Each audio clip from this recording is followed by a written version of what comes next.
There! Hello.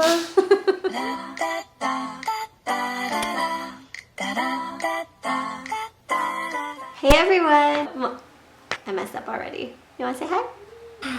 Welcome back to my channel. If you're new here, then welcome. I make videos about motherhood. I have two amazing little boys. This is one of them, and I have another baby who's 10 months old. I make videos all about DIYs, hauls, cleaning, cooking, and mom tips, just like this video. I'm excited today because I'm doing my first collab ever. I'm a real YouTuber now. Today's video I'm doing with the lovely Lena, owner of the channel Ilya's Mommy, and she has the cutest little girl. You guys need to check her out. I will link her channel up here if I somehow figure out how, and I will also put it in the description box below. She makes videos all about everything about her experience as a first-time mom, and cooking and cleaning and all of that fun stuff, so you guys need to check her out. So for today's video, I'm going to be sharing with you guys 6 things that you can do to support a mom or sister or friend, neighbor, anybody postpartum. Postpartum was really, really hard. Capital H hard. What did you think? Or should I try again? Try again. Oh, rough. Okay. So, oh, there you are. Where's Lisa? There he is! Let's do it. My first labor was a 22-hour labor, after which it ended in a C-section, and it was just really traumatic. Labor was about double the length of the first, less traumatic for sure. Back, so the recovery was very different. Find the emotional part much more difficult sometimes than the physical part. It's so much. There are many ways that you can support a new mom, so I'm going to be sharing with you 6 ways that you can do that. A new baby is a new baby, and postpartum is postpartum, no matter how much experience you have. Let's get started! So if you guys don't want to watch me go into everything, then I'm just going to do a summary right here. Is food. The second thing is checking in with her and asking her how she's doing. The third thing is baking. The fourth thing is building her a self-care package. The fifth thing is helping with other children, if she has any. And the sixth thing is helping with housework. Tip number 1 is food. Food. Good homemade meal, hearty, yummy, easy for her to warm up, is definitely my top suggestion of what you can do. For example, a lasagna, shepherd's pie, chicken pot pie. I had a bunch of frozen food in my freezer, and after I gave birth, I felt like eating none of it. My husband would be like, "Hey, do you want this?" I'd be like, "No." Be like, "Do you want this?" Be like, "No." "Do you want this?" Be like, "No." Be like, "But that's all we have." And I would be like, let's make something. So sometimes postpartum, you feel like eating different things that you never wanted before, or you don't feel like eating things that you normally love. You can always ask, like, what are you in the mood for? When you start breastfeeding, I find like I get so hungry and so thirsty, like I could eat a horse. Don't bring horses, just bring food. What did you say? I hate to eat chicken and fries cake. That's right, we only eat chicken. So tip number 2 is check in. The easiest thing you can do. Postpartum can be really lonely. Send her a text or a call. You might think you're being annoying. Trust me, it's better to be annoying than it is for her to feel lonely. Obviously within reason, don't just be like messaging her like every 5 seconds. Be there to listen. Don't offer advice unless she asks, like, hey, have you had this experience and what did you do? You just want someone to listen to you and be like, yes, it's really hard. Build her up. Just be like, you're doing amazing and you're being a great mom. Like, point out all the things she's doing well, because it's really easy as a mom to look at all the things you're doing wrong and forget all the things you're doing well. It's free, it costs you nothing, it costs you basically 0 effort, but it just means so much to the new mom. Hello. Tip number 3. Is that 3? Yeah.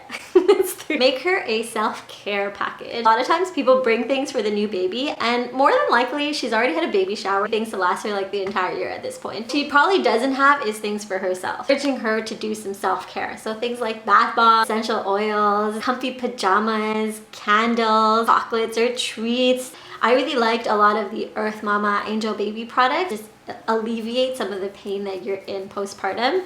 And if you're a new mom, you know what I mean. And so also you can include a new water bottle or some sort of thing to drink out of. Breastfeeding, you get so thirsty and you can just drink like a camel. And apparently I like animal analogies. Nice to get something that is practical but also a gift. Tip number 4 is baking. And you might think this goes hand in hand with food, but for me, I love anything baked, and baking is just like a whole other entity on its own. And so that's why I included it as a separate point. So sometimes maybe she might be like, listen, I have enough food, you know, we're ordering out, or like some other people made me food. Baking is feel like is the kind of thing that you can always do and it's always welcome. Oh and yeah! Oh yeah! So baking, anything, you can bake like cookies or cakes or little muffins or bars, or you can also look up like lactation recipes if you like. I find that's an extra step that you can take to be extra caring. But honestly, just anything baked was really great. I remember after I had my first, friend came to visit me in the hospital and she just bought like a box of just all baked like cookies and stuff. I ate the entire box like at 3 a.m. one night because I was just so hungry and I didn't want food. I just wanted to snack. Baking is just all the way up there. If you can wrap it up nicely and you have the skills to do that, then that's an extra plus.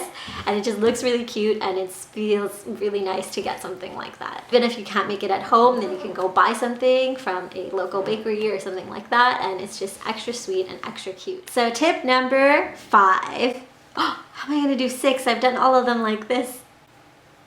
Number 5 is going to be help with other children. So this one is for any second-time moms or third-time, fourth-time mom you are, but obviously it doesn't really apply to the first.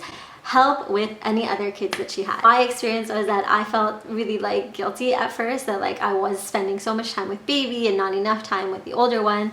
And so it really helps alleviate some of the weight that she has on her shoulders if you go and you just like play with the other kids. My kid's not in daycare, and so he was staying home a lot more after we had baby. So I loved when people came and played with him and just had fun. We also make it a point when we go see someone who has more than one kid, we get the other kid something instead of getting the baby something. So of course I mentioned you can get the mom something, but you can also get a gift for the other children. The baby doesn't know anyways what they're getting, and the other kids do, and they often feel left out because the baby's getting so much attention and so many gifts and like all of these things.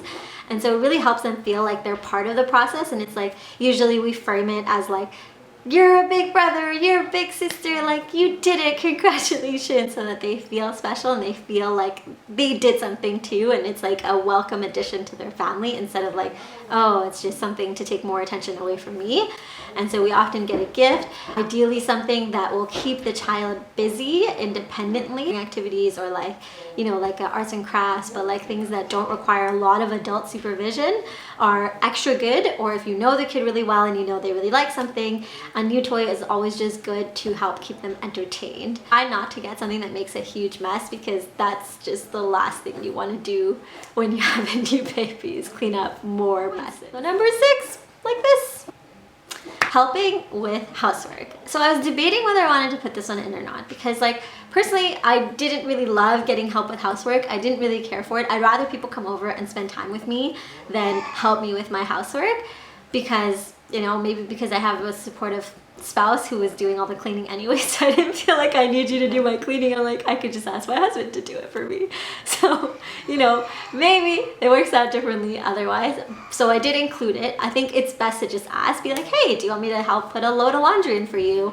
You know, do you need any mopping or sweeping done? Do you want me to clean the kitchen, the kids' room, or clean up in the bathroom? You have dishes that you created while you were there, clean those dishes before you leave. Just standard is leave it as clean as when you came. If you can leave it cleaner, then that's even better, because nobody wants to be cleaning up extra messes from people coming over. Like, I really want people coming over after I have a baby, because I like that they meet my babies and that I get to see other people, and it makes me feel a little more normal. We don't want them to come and like make a big mess. I find that very inconsiderate. If she wants an errand done, be like, hey, I'm at like Starbucks, do you want anything? I'm going to the grocery store, do you need anything? Like, don't make it like, I'll go if you need me to. Be like, I'm already going, can I get you anything? So that way she doesn't feel like you're going out of your way and that you're already there and you can just pick something up. That's about it. Those are all the tips that I had. I hope that something was useful for that. And the last thing I want to say is just do everything long term. I find a lot of times people give a lot of attention in the first like few, like maybe 1 to 2 weeks, and then they really trail off and like just forget that like you had a baby. And it's not just the first 2 weeks that are hard, it's actually the first, like I would say 6 to 8 weeks are the most difficult, and then it starts to wean down from there. But the first 2 months are really tough. It's a really tough adjustment period for everybody. Baby's going through ups and downs, and it's really good to be there to support her through those ups and downs that she's going through.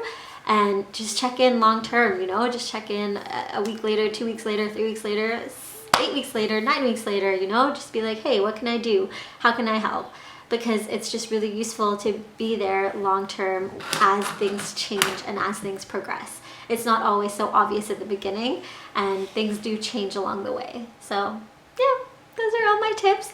I hope you guys enjoyed it. Thank you so much for watching if you did, and don't forget to check out Lena's channel, Ilya's Mommy. I will try and link it again over here somewhere.